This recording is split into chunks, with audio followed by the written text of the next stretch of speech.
3 weeks after the Great Battle, delegations from 12 different alien species had arrived at Earth orbit. The news of humanity rescue by the Orcs had spread quickly through the galaxy, and many civilizations wanted to meet these humans, who had earned such powerful protection. Deho found himself at the center of attention he never wanted or expected.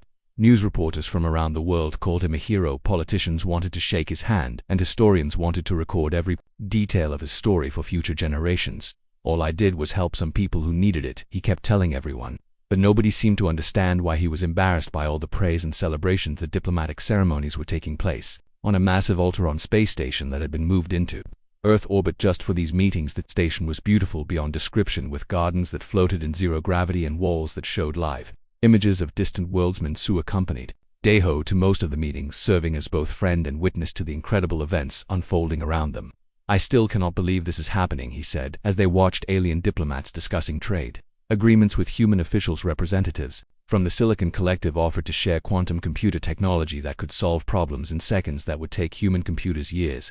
The healers of Proxima brought medical knowledge that could cure diseases humans had fought for centuries. The warrior species from Rigel offered to help build defensive platforms around Earth that could protect the planet from any future invasion attempts.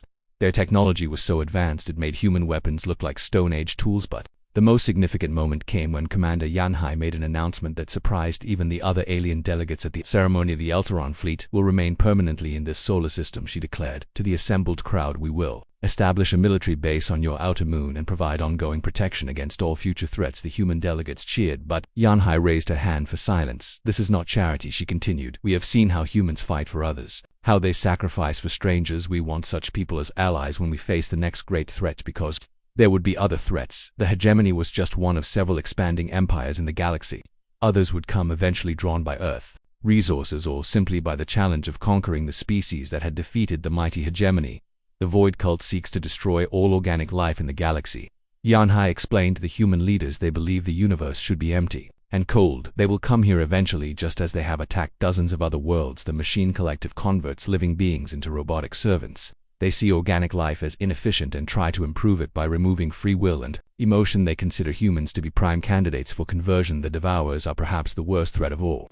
They consume entire planets, leaving nothing but empty space behind. They have eaten the homeworlds of 6 different species in the past century, but now humanity would not face these threats alone. The Alteran fleet was impressive with its 300 advanced warships, but it was just the beginning of Earth's new defenses. Other species were offering their own support. The quantum computers from the Silicon Collective would give human scientists access to knowledge that would advance their technology by centuries in just a few years. The medical technology from the healers would eliminate most human diseases and extend human lifespan significantly. People who were dying from cancer or heart disease could be completely cured within days. The defensive platforms from Rigel would create an impenetrable shield around Earth that could stop any invasion force. No matter how large or advanced, the warrior species had been perfecting defensive technology for thousands of years. In his small quarters aboard the Alteron space station, Deho looked at a photograph of his grandmother. She had always told him that kindness would be rewarded someday, but he doubted even she could have imagined rewards on this incredible scale. A soft chime indicated an incoming message. It was from Commander Yanhai requesting a private meeting. When Deho arrived at her office, he found her studying star charts that showed unexplored regions of the galaxy. "Captain," she said, without looking up from the charts,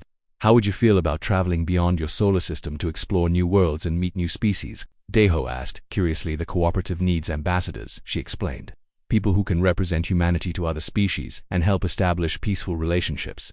People who understand the value of helping strangers without expecting rewards." She finally looked at him with her large, expressive eyes. "People like you, Captain. Your actions have already changed the course of galactic history. What you do next could shape the future for generations." The offer was incredibly tempting: to see alien worlds that no human had ever visited, to meet civilizations beyond imagination, to be part of something much larger than cargo runs between Earth and the mining colonies. But Deho was a simple man who had never wanted fame or great responsibility. He liked flying his small ship with Minsu, helping people when he could, and living a quiet, peaceful life. "Can I think about it?" he asked. Cough. "Of course," Yanhai smiled, "but remember, Captain, the galaxy is vast and full of strangers who might need help someday. Your grandmother would be proud of what you have accomplished."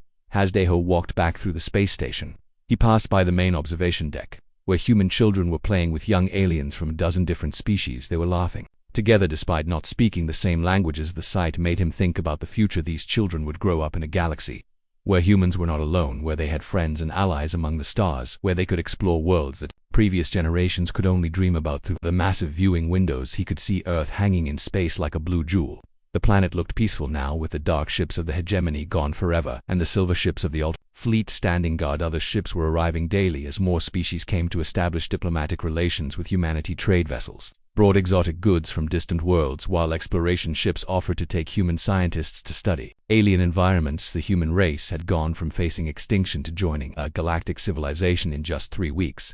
All because one cargo pilot had decided to help 3 strangers who were dying in the cold darkness of space. Daho pulled out his communication device and sent a message to Commander Yanhai.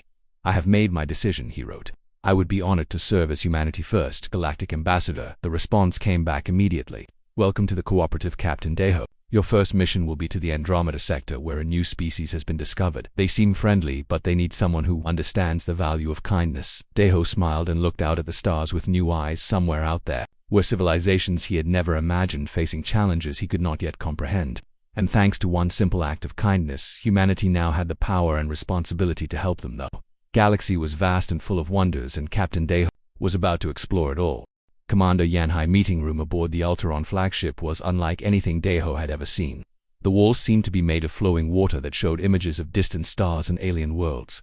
The ceiling displayed a map of the entire galaxy, with thousands of colored dots representing different species. President Kim and Admiral Park had come up from Earth for this meeting, still hardly believing that their world had been saved by aliens they had never heard of before. Today the 2 human leaders looked overwhelmed by the advanced technology surrounding them. "Captain Daho," Yanhai said with a formal bow that involved all 4 of her graceful arms, "your beacon reached us just in time. We are honored to have repaid our debt to you and your people. I still do not understand how you got here so fast." Daho replied, looking around at the other Alteron officers present. "How did you know exactly what we were facing and where to position your ships?" Yanhai exchanged meaningful looks with her officers before answering. "The truth is, we have been watching your species for quite some time, Captain. The hegemony has been expanding in this direction for many decades. We knew they would reach Earth eventually." She gestured to a holographic display that showed the local section of the galaxy with red arrows indicating hegemony expansion over the past century. "Many species have fallen to their empire. Most surrender without fighting when they see the size of the invasion." Fleet. The display showed dozens of worlds that had been conquered by the hegemony, turning from green to red as they were absorbed into the empire. Some had tried to resist but were quickly crushed by the superior firepower of the invasion fleet. Few species fought back and were completely destroyed. Yanhai continued, "Sadly, the hegemony does not tolerate resistance. They prefer slaves, but they will settle for empty worlds if necessary. But humans are different," she said with something like admiration in her musical voice. "You never considered surrender even when facing certain death. Even when your leaders knew the fight was hopeless, your people kept fighting." The holographic display showed Earth's desperate defense against the hegemony. Invasion, human ships attacking enemies 10 times their size, soldiers fighting alien invaders in the streets, civilians refusing to give up hope even as their cities burned. "This impressed our Council of Elders greatly," Yanhai explained. "Most species calculate the odds and surrender when defeat seems certain, but humans seem to fight harder when the situation becomes hopeless." Admiral Park leaned forward in his chair. "So you were planning to help us anyway, even without the beacon?" "We were debating it," Yanhai admitted. "The council was deeply divided. Some elders felt it was not our place to interfere in the natural order of galactic politics. Others argued that the hegemony expansion must be stopped somewhere." She looked directly at Daho. "Rescue of my exploration crew provided the deciding factor. Captain, your actions showed the council the true nature of human character." Yanhai explained that Daho's simple act of kindness had been reported to the highest levels of Alteron society. The story of a human cargo pilot risking his life to save 3 complete strangers had spread throughout their worlds like wildfire. "You showed us that humans are genuinely good people," she continued, "brave enough to fight impossible odds but also kind enough to help strangers without expecting any reward. This combination is extremely rare in the galaxy." The council decided that such a species deserved to survive and prosper, Yanhai said, "but more than that, they decided humans would make valuable allies in the struggles ahead." President Kim looked confused. "What struggles are you talking about?" "The hegemony is not the only threat in this galaxy," Yanhai replied grimly. "There are other expanding empires, other species that conquer and enslave the devourers, consume entire worlds. The machine collective converts organic life into robotic servants. The Void Cult seeks to destroy all life everywhere." She showed them images of these other threats, and they were even more terrifying than the hegemony. The galaxy was a dangerous place filled with species that viewed other life forms as resources to be harvested or obstacles to be eliminated. But there was more. The Alterans revealed that they had been secretly preparing for this exact battle for months. Ships had been moved into position, intelligence gathered on hegemony tactics, and battle plans developed specifically for Earth defense. "We have been waiting for 3 months for the hegemony to arrive," one of her officers admitted. "Your beacon simply told us that the time had come to act. A preparation had been extensive. Altaron spy ships had infiltrated the hegemony fleet, learning their weaknesses and tactical preferences. Strike teams had been positioned at key points throughout the solar system ready to cut off retreat routes. Your people fought bravely, but they were never alone," Yanhai said.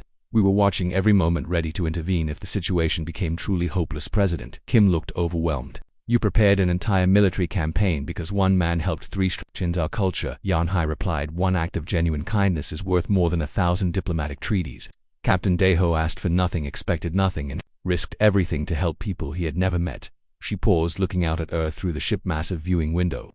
"Species that produce individuals like your captain are extremely rare in the galaxy. They represent the best of what intelligent life can become." The Altarans had been studying human history and culture for months after Deho's rescue of the exploration crew. They had watched human entertainment, listened to human music, and read human literature. What they found amazed them. Humans regularly sacrificed for strangers, helped those in need, and fought to protect the innocent. Even human fiction was filled with stories of heroes who gave everything to save others. Most species in the galaxy are driven by self-interest, Yanhai explained. They help others only when it benefits them directly, but humans seem to have a built-in drive to protect and help others even at great personal cost. This quality made humans valuable as potential allies, but it also made them targets for predatory species. The hegemony had specifically chosen Earth because they believed humans would be easy to break and controlled. "They were wrong," Yanhai said with satisfaction. "Your people would rather die free than live as slaves. This is why the Altaron Council voted unanimously to offer you protection and alliance." The meeting was revealing truths that would reshape how humans saw themselves and their place in the galaxy. They were not alone and primitive, but part of a larger community of intelligent species. But the most important revelation was still to come. Commander Yanhai had one more surprise that would change everything. "Captain Deho," she said formally, "the Altaron Council has voted to offer you a position as the first human ambassador to the Galactic Cooperative." "The what?" Deho asked. "Hun, alliance of peaceful species that work together for mutual protection and prosperity." Yanhai explained. "We would like humans to join us as full members with all the rights and responsibilities that entails." The offer was staggering: membership in a galactic civilization, access to advanced technology, protection from hostile species, and the chance to explore worlds beyond imagination, all because you helped 3 strangers without asking for anything in return, Yanhai said, smiling. Commander Yanhai stood on the bridge of her flagship Harmony Edge, watching Earth grow larger on the main viewing screen.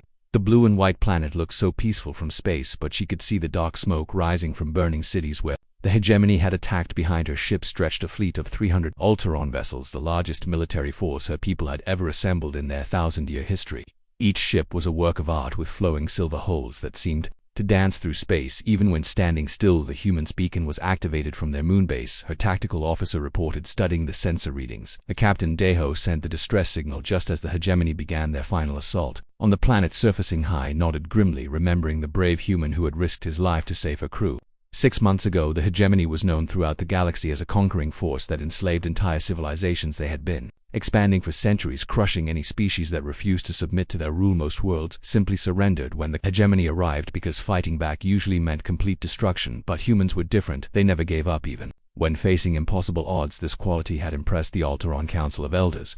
Greatly signaled the fleet, Yanhai commanded battle formation. Target their largest vessels first. Show them what happens when they threaten those under our protection. Altaron fleet moved into attack formation with fluid grace that made them look like a school of silver fish swimming through the dark ocean of space. Their ships were smaller than the massive hegemony dreadnoughts, but far more advanced in every way. On lunar mining station, Deho pressed his face against the viewport, watching the beautiful alien ships take positions around Earth. The Altaron fleet was outnumbered 3-1, but they moved with confidence and precision that made the clumsy hegemony formation look primitive. Attention, hegemony forces, came a broadcast in perfect trade language that every species in the galaxy understood. You are ordered to withdraw from this solar system immediately. The human species is now under our protection. The hegemony commander response was exactly what everyone expected. Unknown vessels, you will withdraw or be destroyed. This system belongs to the hegemony empire now. Resistance will be met with total annihilation. And Hai smiled coldly at the typical hegemony arrogance. They believed their massive ships and brutal tactics made them unbeatable. Most species were so terrified of the hegemony that they never discovered how to fight back effectively. Open fire, she ordered. The battle that followed was unlike anything humans had ever witnessed. Altaron weapons fired beams of pure energy that could slice through hegemony armor like a hot knife through butter. Their shields shimmered with rainbow colors as enemy weapons struck them harmlessly. The most impressive sight was the Altaron fighter craft.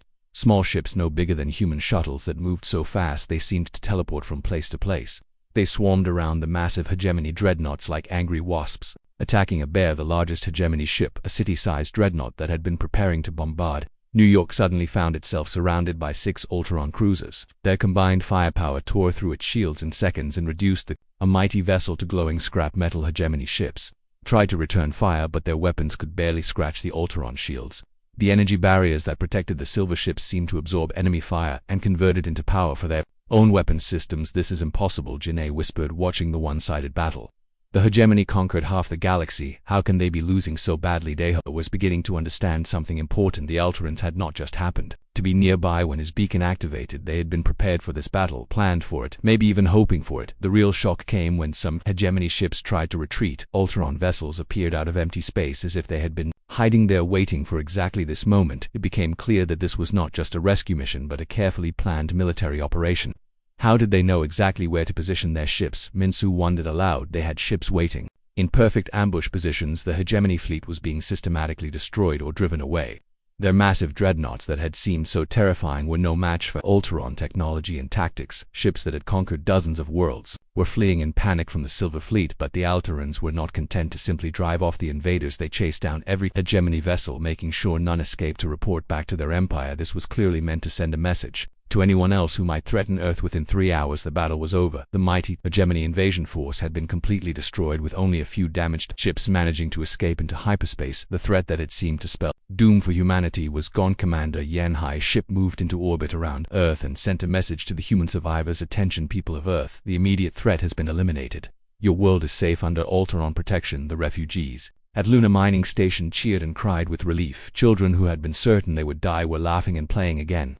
Adults who had watched their world burn were now planning to rebuild what had been destroyed. But Deho noticed something that others missed. The Ultron fleet was not preparing to leave. They were taking defensive positions around Earth and its moon, as if planning to stay for a long time. Janae received a priority message, addressed specifically to Captain Deho. "Commander Yanhai requests your presence aboard her flagship for an important discussion about the future." As Deho prepared to transfer to the Alteron ship, he wondered what the commander wanted to discuss. The battle was won and Earth was safe, so what more could there be to talk about? He was about to learn that saving his world had been only the beginning. The real story was much bigger than one rescue mission, and it would change everything. Humans thought they knew about their place in the galaxy. Small shuttle that came to collect him was a masterpiece of alien engineering. It moved through space like it was swimming through water, and the inside was decorated with patterns that seemed to shift and flow like living art as they approached the massive Ultron flagship. Deho could see other alien ships arriving from different directions. Representatives from dozens of species were coming to Earth, all apparently wanting to meet the humans who had earned Ultron protection. Much larger than a simple rescue was happening, and Deho was at the center of it all because he had chosen to help 3 strangers 6 months ago. His grandmother had always said kindness would be rewarded, but even she could never have imagined rewards on this scale. The shuttle docked with the flagship, and Deho stepped into a corridor filled with aliens from species he had never seen before. All of them seemed to be staring at him with curiosity and respect. Whatever Commander Yi wanted to tell him was going to change his life forever. 6 months had passed since Deho rescued the 3 Ultron aliens. The crystal beacon sat in his desk drawer, mostly forgotten as he went back to his normal routine of hauling cargo between Earth and the outer mining colonies. Life was peaceful and predictable until the day everything changed. Ho was delivering machine parts to Luna Mining Station on Earth Moon when the emergency broadcasts began. Every screen in the station showed the same terrifying image. A massive fleet of dark ships had appeared at the edge of the solar system, blocking out the stars with their enormous hulks. The ships were unlike anything humans had ever seen. Each one was the size of a small city, with thick armor plating and weapons that glowed with menacing red light. They moved in perfect formation like a swarm of metal insects coming to devour everything in their pathway. The hegemony, came the broadcast in cold mechanical voices that sent chills down every human spine. "You will surrender your world and your people to serve our empire. Resistance is futile. Your primitive weapons cannot harm our ships." The aliens gave Earth 24 hours to respond, but their message was clear: submit to slavery or be destroyed completely. There would be no negotiation, no compromise, no mercy for those who refused to bow down to their superior technology. Earth Defense Force scrambled every ship they had, but it was like sending paper airplanes against a hurricane. The human fleet was designed to fight pirates and small raiders, not an invasion force that could crack planets in half. Deho watched from Luna Mining Station as the first battle began in space near Mars. Human ships fired missiles and laser beams at the hegemony vessels, but their weapons barely scratched the alien armor in return. The hegemony ships unleashed beams of pure energy that cut through human ships like butter. The Lucky Star was trapped at the mining station along with dozens of other civilian ships. The station manager had ordered all docking bays sealed to prevent panic, but everyone knew they were sitting ducks if the hegemony decided to attack the moon. Minsu paced nervously around their small ship, checking systems that did not need checking. "Look at those monsters," he said, pointing at the view screen where hegemony ships were moving toward Earth. "Each one could destroy our entire fleet by itself." The mining station had become a refugee center filled with families who had been visiting the moon when the invasion began. Children cried for their parents while adults tried to look brave, but everyone was terrified. The hegemony ships were so large they blocked out parts of Earth when they passed in front of HFY. The station communications officer kept trying to reach Earth Defense Command, but most channels were jammed or destroyed. The few messages that got through painted a grim picture. Cities were burning, orbital platforms were falling, and humanity was losing badly. "They want us to work in their mines," Janae reported with tears in her eyes. "Serve their empire like animals. They will take our children and turn them into slaves. The lucky ones will die quickly." Through the station viewports, Daeho could see Earth below, with strange lights marking where the hegemony was attacking. Major cities: New York was burning, London was under siege, Tokyo had gone completely dark. The planet that had been his home for 30 years was dying before his eyes. The hegemony ships were methodical in their destruction. They targeted military bases first, then power plants and communication centers. They wanted to break human resistance without destroying the infrastructure they planned to use for their empire. A group of children huddled near the main viewport, watching their world burn. One little girl, maybe 7 years old, asked her mother when they could go home. The mother just held her tighter and said nothing because there might not be a home to return to. Daeho felt with helpless watching his species face extinction. The hegemony had superior weapons, superior shields, superior numbers. They had conquered dozens of worlds before Earth, and they knew exactly how to break a civilization's spirit. The crystal beacon commander Eonhai had given him suddenly came to mind. It was still in his jacket pocket where he had kept it for 6 months as a reminder of that strange encounter with the Alteron aliens. He pulled out the small crystal and held it up to the light. It looked so ordinary, just a piece of clear stone no bigger than his thumb. How could something so small possibly help against an invasion fleet that could destroy planets? "What is that?" Minsu asked, noticing the crystal in Daeho hands. "A gift from those alien people I rescued 6 months ago," Daeho explained. "They said it would call for help if I ever needed it." Minsu stared at the crystal with new interest. "Do you think it actually works?" Daeho shrugged. "What choice do we have? Earth is dying, and we are trapped here waiting for the hegemony to come finish us off." The situation was getting worse by the hour. More human ships were being destroyed, and the hegemony was beginning to land troops on Earth's surface. Cities that had stood for centuries were falling to alien soldiers who showed no mercy to civilians. Janae received a final message from Earth Defense Command before their headquarters was destroyed. Admiral Chen's voice was barely audible through the static. "All remaining ships are ordered to scatter and hide. The war is lost. Protect the civilians and survive if you can." The words hit everyone like a physical blow. The Earth Defense Force was giving up, abandoning the fight to save lives. There would be no miraculous last-minute victory, no heroic charge to drive off the invaders. Humanity was beaten. Daeho looked at the crystal again, remembering Commander Yanhai's words about the Alteron people honoring their debts. She had seemed sincere when she gave him the beacon, but that was before she knew how weak and primitive human technology really was. "What if they decide we are not worth saving?" he wondered aloud.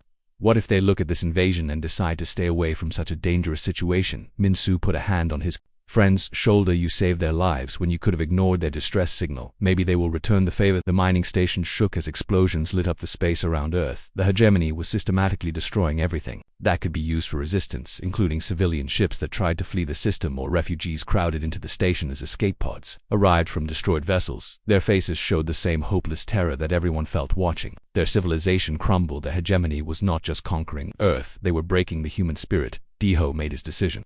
He pressed the activation button on the crystal beacon and watched as it glowed briefly with soft blue light, then crumbled to dust in his palm. "Did it work?" Janae asked. "Hopefully, I do not know," Daeho replied, staring at the dust that had once been his only hope. "Maybe it was just a pretty rock. Maybe the Alterons are too far away. Maybe they do not care about human problems." Hours passed with no sign of help. The hegemony continued their methodical destruction of Earth defenses and began broadcasting surrender demands directly to population centers. They wanted complete submission within 12 hours, or they would begin destroying cities full of civilians. The refugees at the mining station watched helplessly as their world burned. Some prayed to various gods, others just held their loved ones close. Everyone was preparing for the end of human civilization, as they knew it then. Janae, monitoring station sensors, noticed something strange on her screen. New contacts were appearing at the edge of the solar system, but these were different from the dark.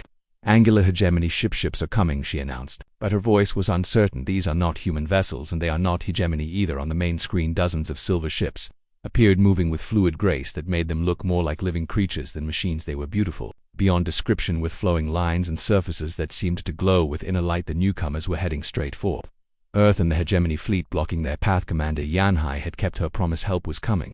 Captain Deho was tired after 12 hours of flying through empty space.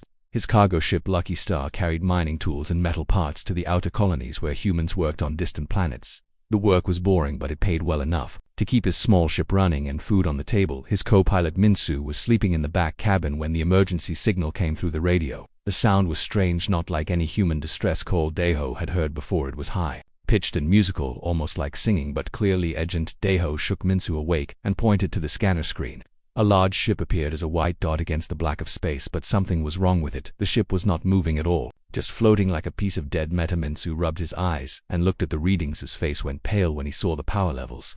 The strange ship was dying, its engines were cold and life support was failing fast. Whoever was inside would be frozen solid within hours. Should we call the Earth Defense Force? Minsu asked nervously. He checked their weapons systems, but they only had basic shields and one small plasma cannon, meant for clearing space rocks, not fighting aliens. Deho shook his head and pointed at the failing power readings. Look at those numbers, they are dying in there right now. By the time Earth defense arrives, they will be frozen corpses floating in space. He had always been the type of person who helped others first and worried about the consequences later. His grandmother used to tell him this attitude would get him killed someday, but Deho could not ignore people in trouble. Alien ship was huge, much larger than Lucky Star, and made of smooth silver metal that seemed to glow in the starlight. Strange symbols covered its hull, and they seemed to move and shift as Deho watched them. The design was beautiful, but completely unlike anything humans had ever built. Docking with the dying ship was dangerous and difficult. The alien vessel had no power to help match their speeds or align their docking ports. Deho had been flying cargo ships for 15 years though, and he knew how to handle tricky situations. He used small bursts from his engines to slowly push Lucky Star against the alien ship. Metal scraped against metal as he tried to line up their airlocks. The alien ship kept drifting because it had no power to hold steady. Come on, Deho muttered as sweat dripped down his face. One mistake would send both ships spinning apart and the aliens would die for sure. Finally, the airlock sealed with a soft hiss. Minsu checked the connection twice to make sure it would hold, then they put on emergency breathing masks. Just in case the alien air was dangerous, the airlock to the alien ship opened with a sound like wind chimes. Everything inside was elegant and curved with no sharp edges or straight lines. The walls glowed with soft blue light that was getting dimmer. As the power failed, they found 3 aliens near what looked like a control room, but unlike anything in human ships. The beings were tall and graceful with 4 arms each and skin that was pale blue, like winter sky. Their clothes were made of material that seemed to flow like water. 2 of the aliens were unconscious, and the third was barely awake, trying to work at a damaged control panel with shaking hands. When the aliens saw Deho and Minsu, it made musical sounds that the translation device could not understand. The alien was clearly asking for help, though its large eyes were full of fear and pain. One of its 4 arms hung uselessly at its side, burned by some kind of electrical fire. Another alien had a head injury that made purple blood seep through its blue skin. Minsu ran his medical scanner over the aliens. The readings were confusing because their biology was so different, but one thing was clear: they were dying. The ship had almost no air left, and what remained was too thin to breathe. We have to move them to our ship, Deho said, but carrying 3 tall aliens through narrow airlocks would not be easy, especially when they were unconscious and might be injured in ways the scanner could not detect. Working together, they carefully lifted the first alien. It was surprisingly light for its size, as if its bones were hollow like a bird. The alien made soft musical sounds when they moved it, but did not wake up. The trip through the airlock took forever. They had to be gentle in case the aliens had broken bones, but also fast because the air in the alien ship was getting thinner by the minute. By the time they moved all 3 aliens to Lucky Star, Deho was exhausted and shaking. The aliens looked strange lying in the human medical bay. Their blue skin was turning darker, which Minsu thought might mean they were getting sicker. The medical equipment was designed for humans, so most of it would not work on alien biology. Deho did what he could with basic first aid. He cleaned their wounds with sterile water and wrapped bandages around the burned arm. The head injury looked serious, but he did not know enough about alien anatomy to do more than keep the wound clean. The hardest part was figuring out what the aliens needed to survive. Their ship had been filled with air that smelled like flowers and had more oxygen than humans usually breathed. Deho increased the oxygen in the medical bay and hoped it would help for 2 days and nights. He and Minsu took turns watching the aliens. They gave them small amounts of water and tried different foods to see what the aliens could eat. The conscious ones slowly got stronger and began trying to communicate. The translation device finally started working when the aliens spoke more slowly, using simple words and hand gestures. The alien explained that its name was Commander Yanhai, and that they were explorers from a distant world called Altarua. Kindness will not be forgotten, Commander Yanhai said through the crackling translator. We are in your debt, human Deho. You have saved 3 lives today when you could have left us to die in the cold dark. Deho felt embarrassed by the formal thanks.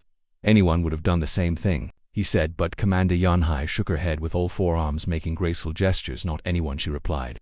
Many species in this galaxy would have taken our ship and left us to die, or demanded payment before offering help. You asked for nothing, and gave everything. On the third day, a massive ship appeared on Lucky Star sensors. It was 10 times larger than the alien scout ship and beautiful beyond description, made of the same flowing silver metal. It looked more like a work of art than a spaceship. Commander Yanhai became excited when she saw the rescue ship speaking rapidly in her musical language to her injured crew members.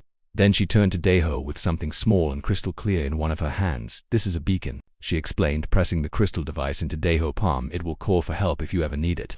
The Alteron people always honor their debts to those who show kindness. Daeho looked at the crystal. It was no bigger than his thumb and seemed to glow with inner light. He wanted to refuse such an expensive-looking gift, but Commander Yanhai insisted. Keep it safe, she said. If you are ever in danger, activate the beacon and help will come. We do not forget those who save lives. The transfer to the rescue ship was quick and efficient. The Alteron medical team took charge of the injured with equipment far more advanced than anything humans had. The aliens would recover completely thanks to Daeho's quick action. As the beautiful rescue ship prepared to leave, Commander Yanhai sent one final message. The galaxy is dangerous, Captain Daeho, but it is also full of wonders. Keep exploring and remember that kindness creates friends in the most unexpected place. Daeho tucked the crystal beacon into his jacket pocket and watched the Alteron ship disappear into hyperspace. He had no idea that this simple act of helping strangers would soon change the fate of all humanity.